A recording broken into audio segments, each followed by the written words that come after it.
एक ऐसा अभिनेता जिसकी एंट्री से गूंज उठता था थिएटर।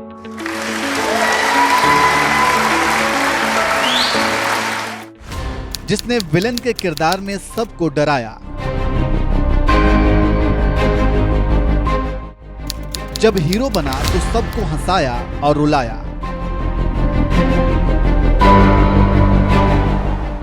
जो बड़े से बड़े खलनायकों का काम कर देता था तमाम। जिसे बॉलीवुड का कहा गया हैंडसम हंक हीरो।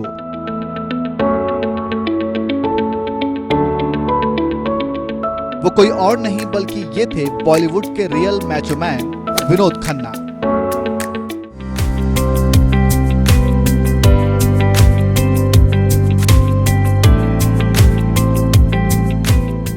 छह फीट लंबा गबरू जवान, बड़ी आंखें, लंबे बाल, चौड़ी छाती और बेमिसाल पर्सनालिटी वाले विनोद खन्ना की एंट्री जब भी बड़े पर्दे पर होती थी तो तालियां और सीटियों की आवाज से पूरा थिएटर गूंज जाया करता था। आज इस वीडियो में हम आपको इसी विनोद खन्ना के बारे में बताएंगे। आपको बताएंगे कि विनोद खन्ना का फिल्मी सफर कब और कैसे शुरू हुआ। करियर के पीक पर सन्यासी क्यों बन गए थे विनोद खन्ना। वे कौन सी बीमारी इन्हें लग गई थी जिसे 6 साल तक अपने परिवार से छुपा कर रखा था। ये तमाम जानकारी और इसके अलावा भी कई दिलचस्प और अनकही किस्से विनोद खन्ना के बारे में हम आपको इस वीडियो में बताने वाले हैं, इसलिए इसे अंत तक जरूर देखिएगा। तो चलिए शुरू करते हैं।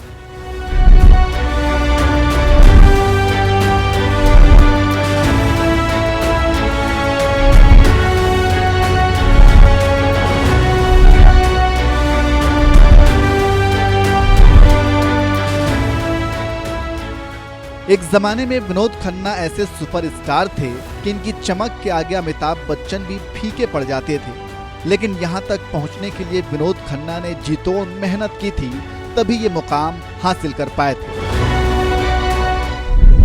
विनोद खन्ना का जन्म 6 अक्टूबर 1946 को पेशावर, पाकिस्तान में एक पंजाबी परिवार में हुआ था।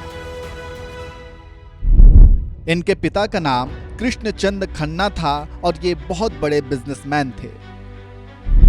विनोद खन्ना की जब पैदाइश हुई थी तो आजादी की लड़ाई के साथ साथ भारत पाकिस्तान के बंटवारे को लेकर भी माहौल गर्म था। विनोद खन्ना जब 10 या 11 महीने के थे तभी मुल्क अंग्रेजों की गुलामी से आजाद तो हुआ, लेकिन इसके साथ साथ भारत और पाकिस्तान के बंटवारे का दर्द भी दे गया।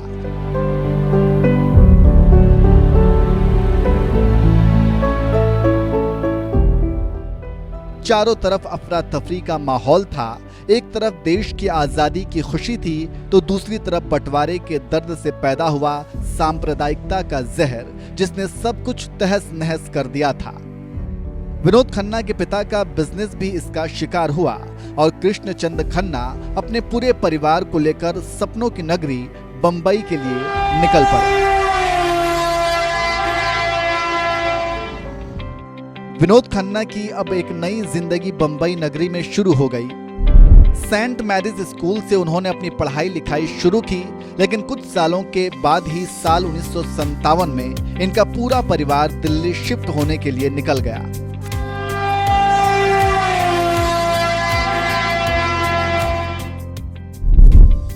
दिल्ली में शिफ्ट होने के बाद विनोद खन्ना का दाखिला अब DPS यानी दिल्ली पब्लिक स्कूल में हुआ। दिल्ली में विनोद खन्ना का पूरा परिवार महज 3 साल ही रहा। इसके बाद फिर से पूरा परिवार मुंबई शिफ्ट हो गया। अब विनोद खन्ना की उम्र थी 14 साल।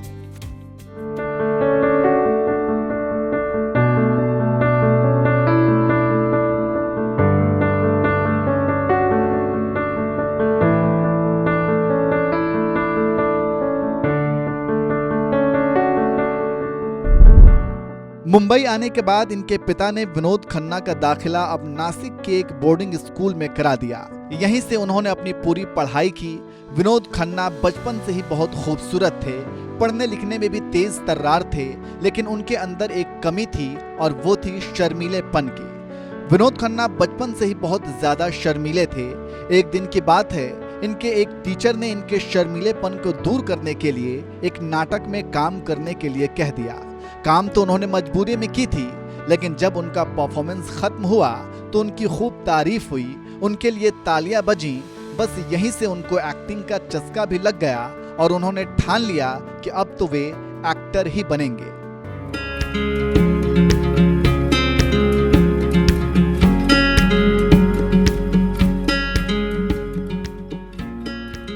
बोर्डिंग स्कूल के बाद विनोद खन्ना ने कॉलेज में दाखिला लिया, जिसका नाम है Sydenham college of commerce and economics. जब इनका दाखिला कॉलेज में हुआ तो इनके हुस्न व जमाल और चॉकलेटी चेहरा देखकर लड़कियां इनसे कहती, अरे तुम यहाँ क्या कर रहे हो? तुम्हें तो फिल्मों में हीरो होना चाहिए। विनोद खन्ना को ऐसे कॉम्प्लीमेंट्स हमेशा मिला करते थे। एक दिन की बात है, एक पार्टी में विनोद खन्ना पहुंचे थे, तभी इनकी मुलाकात दिग्गज अभिनेता सुनील दत्त से हो गई। सुनील दत्त साहब ने जब विनोद खन्ना को देखा तो उनकी कद काठी और खूबसूरती से काफी प्रभावित हुए। दत्त साहब उन दिनों अपनी एक फिल्म के लिए नए चेहरे की तलाश भी कर रहे थे और जब उन्होंने विनोद खन्ना को देखा तो उनसे पूछ बैठे, एक फिल्म बना रहा हूं मैं, उसमें काम करना चाहोगे तुम? ये सुनते ही विनोद खन्ना की खुशी का ठिकाना नहीं रहा और उन्होंने भी उसी वक्त हाँ कर दी। पार्टी के बाद जब वे घर गए तो उन्होंने इस बारे में अपने माता पिता को बताया, लेकिन उनके पिता ये सुनकर काफी नाराज हुए क्योंकि वे चाहते थे कि विनोद खन्ना अपना बिजनेस संभाले। इसलिए पिता ने साफ तौर से फिल्मों में काम करने से मना कर दिया। ये सुनकर विनोद खन्ना काफी दुखी हुए। इस बारे में उन्होंने अपनी माँ से बात की, वहीं उनकी माँ ने उनके पिता को मनाया और उनके पिता मान भी गए, लेकिन उन्होंने एक शर्त रख दी। उन्होंने कहा, तुम्हारे पास सिर्फ 2 साल का वक्त है, अगर सफल हो गए तो ठीक, वरना तुम्हें अपना बिजनेस संभालना होगा। विनोद खन्ना ने अपने पिता की शर्त मान ली और वे हिंदी फिल्म इंडस्ट्री में अपना करियर बनाने के लिए निकल पड़े।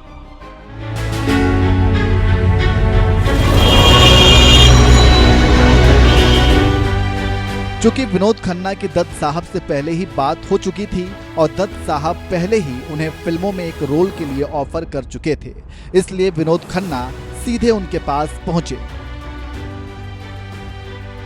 सुनील दत्त उन दिनों अपने भाई सोम दत्त को लॉन्च करने के लिए फिल्म मन का मीत बनाने वाले थे, जिसमें विनोद खन्ना को एक विलन का किरदार ऑफर किया था। विनोद खन्ना ने उस नेगेटिव किरदार को बखूबी निभाया। हालांकि ये फिल्म फ्लॉप रही। सोम दत्त तो इस फिल्म में नहीं चल पाए, लेकिन विनोद खन्ना के इस फिल्म के बाद चल पड़ी। उनके अभिनय को काफी सराहा गया।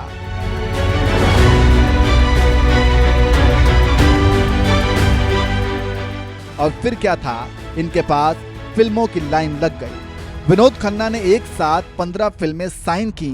कई फिल्मों में उन्होंने विलन का किरदार निभाया।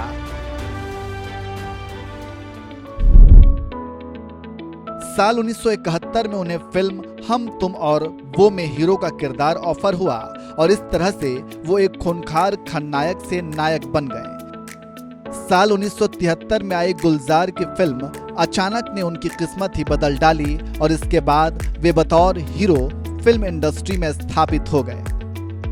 विनोद खन्ना को अब कई फिल्में मिलने लगीं। कुर्बानी, हेरा फेरी, खून पसीना, अमर अकबर एंथनी, मुकद्दर का सिकंदर जैसे फिल्मों में विनोद खन्ना के शानदार काम ने उन्हें इंडस्ट्री में स्टार बना दिया।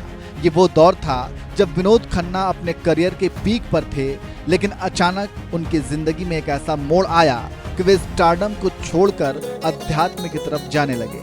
दरअसल विनोद खन्ना के पास सब कुछ था, लेकिन फिर भी उनके अंदर एक खालीपन भी था। मन में उतावलापन था।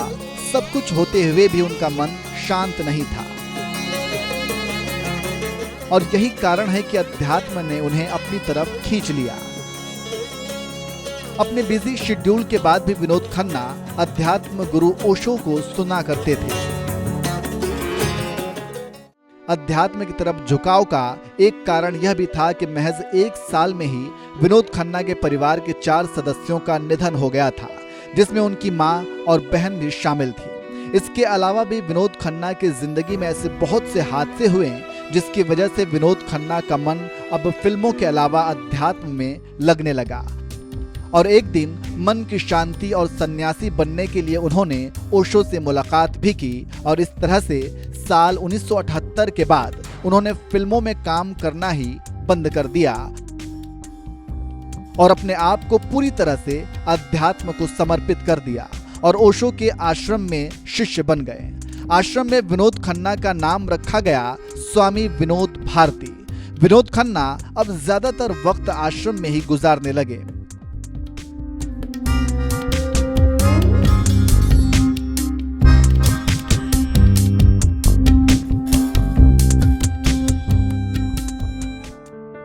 कई सालों के बाद वर्ष 1985 में अध्यात्म की दुनिया को छोड़कर फिर से विनोद खन्ना ने फिल्म इंडस्ट्री में वापसी की।